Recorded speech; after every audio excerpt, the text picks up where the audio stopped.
Hello friends, मैं स्तेवर में आपका स्वागत है। आज हम कक्षा 10 के विज्ञान विषय के प्रश्न पत्र 2019 के प्रश्नों को सॉल्व करेंगे।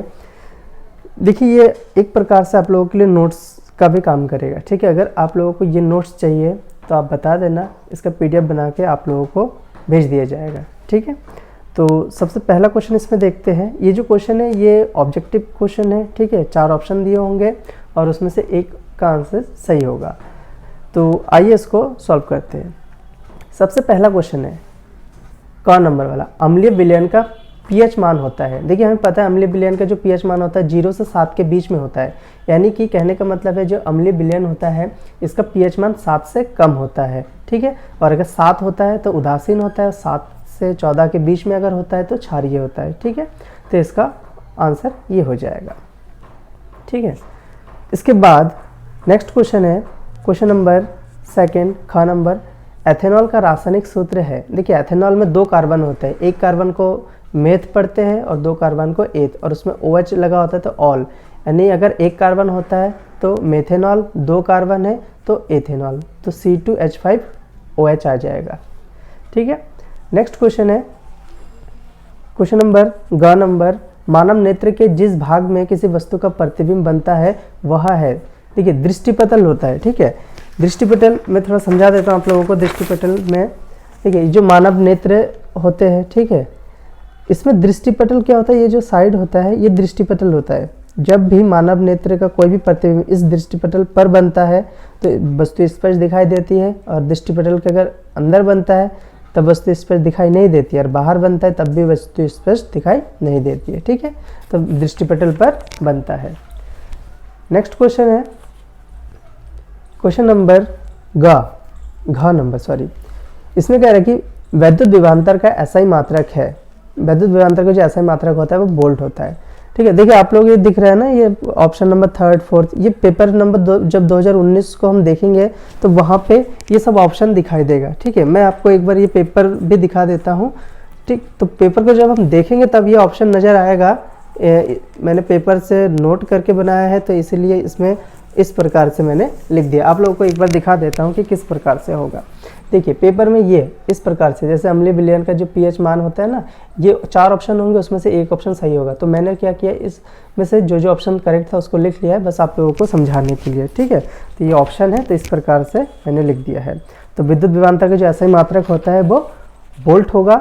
नेक्स्ट क्वेश्चन है, निम्नलिखित में से कौन सा जंतु हार्मोन है। देखिए, 4 हार्मोन दिया है, उसमें से थायरॉक्सिन सही होगा। ठीक है, 4 हार्मोन्स में साइटोकाइनिन है, फिर जाके ऑक्सिन है। ठीक है, कई सारे हार्मोन्स है, तो उसमें से थायरॉक्सिन जो है वो जंतु हार्मोन्स होता है, इसलिए उस पर टिक किया गया है। नेक्स्ट क्वेश्चन है, बायोगैस का मुख्य अवयव है मेथेन। देखिए, मेथेन बायोगैस में सबसे ज़्यादा होता है। ठीक है, लगभग 55% मेथेन गैस होते हैं, बाकी एथेन भी होते हैं उसमें, लेकिन वो कम मात्रा में होते हैं। ठीक, नेक्स्ट क्वेश्चन है क्वेश्चन नंबर 2। देखिए, अभी क ख ग घ ऐसे चल रहा था, अब क्वेश्चन नंबर 2 आ जाएगा। इतने वो सब जो फर्स्ट क्वेश्चन है उसके पार्ट थे। ठीक है, अब आ गया दूसरा नंबर क्वेश्चन, उस धातु का नाम व प्रतीक लिखिए जो सामान्य ताप पर द्रव अवस्था में पाई जाती है।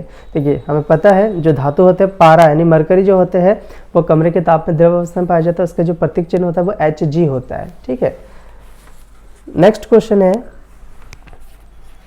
क्वेश्चन नंबर 3, जनन की मूल घटना क्या है। देखिए, जनन की जो मूल घटना है ये DNA की प्रतिकृति बनना है। DNA की जो प्रतिकृति बनता है वही जनन की मूल घटना होती है, क्योंकि DNA ही सबसे शरीर का मेन पार्ट होता है। ठीक है, DNA से ही जो जीव होते हैं उनका निर्माण होता है और DNA से ही उनको पहचाना जाता है। नेक्स्ट क्वेश्चन है क्वेश्चन नंबर 4, अवतल दर्पण के 2 उपयोग लिखिए। इसमें पहला उपयोग होगा कार के हेडलाइट में लगाया जाता है। ठीक है, और दूसरा सौर भट्टी में इसका उपयोग किया जाता है। अगला क्वेश्चन है क्वेश्चन नंबर 5, इसमें कह रहा है कि प्रत्यावर्ती धारा किसे कहते हैं। देखिए, प्रत्यावर्ती धारा एक ऐसी विद्युत धारा होती है जिसका मान व दिशा समय के साथ लगातार बदलता रहता है, इसी को ही प्रत्यावर्ती धारा कहते हैं। ठीक है, तो ये इसकी डेफिनेशन है, इसको आप लोग लिख लीजिएगा। और आप लोगों को अगर ये नोट्स चाहिए तो आप लोग बता दीजिए कमेंट में, मैं आप लोगों को ये नोट्स प्रोवाइड करवा दूंगा। ठीक है, फिर PDF बना के प्रोवाइड करवा दूंगा, आप लोग वहीं से पढ़ सकते हो डायरेक्ट, आप लोगों को लिखना भी नहीं पड़ेगा, या तो इसका स्क्रीनशॉट भी ले सकते हैं। ठीक है, लास्ट में मैं स्क्रीनशॉट के लिए बोल दूंगा, पूरा पेपर दिखा दूंगा, उसमें से आप स्क्रीनशॉट ले लीजिएगा। नेक्स्ट क्वेश्चन है नाभिकीय ऊर्जा के रूप में उपयोग होने वाले दो तत्वों के नाम। देखिए यूरेनियम 235 परमाणु क्रमांक होते हैं। यूरेनियम जो होते हैं नाभिकीय ऊर्जा के रूप में प्रयोग किया जाता है। जब यूरेनियम में न्यूट्रॉनों की बमबारी की जाती है तो वो यूरेनियम 3 भागों में टूट जाता है। इस प्रकार से ये श्रृंखला अभिक्रिया चलती रहती है और एक साथ बहुत सारे ऊर्जा उसमें से निकलती है। ठीक है, नेक्स्ट वाला है जो प्लूटोनियम है 239 है। इसमें भी इस प्रकार के कार्य न्यूट्रॉनों की बमबारी की जाती है तो वहाँ से भी हमें अत्यधिक ऊर्जा प्राप्त होती है। नेक्स्ट क्वेश्चन है क्वेश्चन नंबर 7, बेकिंग सोडा का रासायनिक सूत्र व 2 उपयोग लिखिए। देखिए बेकिंग सोडा जो खाने का सोडा होता है, ठीक है, जो पकोड़े वगैरह बनाने में यूज़ किया जाता है, इसका रासायनिक नाम होता है सोडियम हाइड्रोजन कार्बोनेट और दूसरा नाम भी एक होता है सोडियम बाइकार्बोनेट। इसको 2 रासायनिक नामों से पहचाना जाता है और बेकिंग सोडा का मतलब होता है खाने का सोडा। ठीक है, इंग्लिश में इसको बेकिंग सोडा कहते हैं और हिंदी में खाने का सोडा कहते हैं।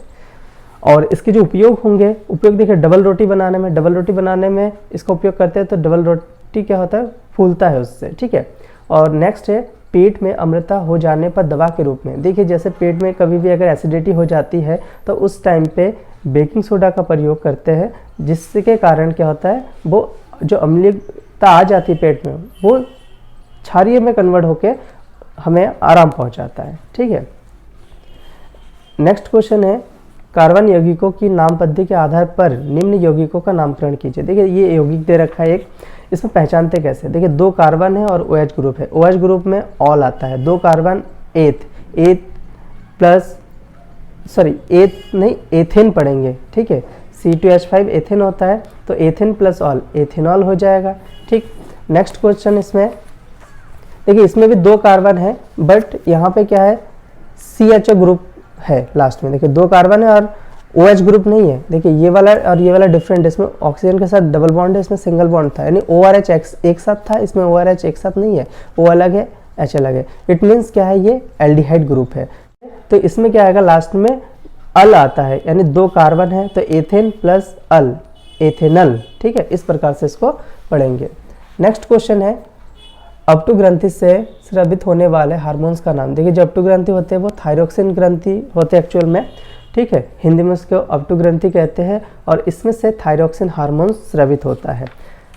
नेक्स्ट क्वेश्चन है लार में पाए जाने वाले एंजाइम का नाम। देखिए लार में एक टाइलिन एंजाइम पाया जाता है, एक एमिलेज एंजाइम पाया जाता है। ठीक है, तो आप लोगों को अगर ये नोट्स चाहिए तो आप लोग कमेंट कर दीजिए, आप लोगों को ये नोट्स मैं प्रोवाइड करवा दूंगा। तो आगे की वीडियो के लिए चैनल को सब्सक्राइब कर लीजिए। धन्यवाद।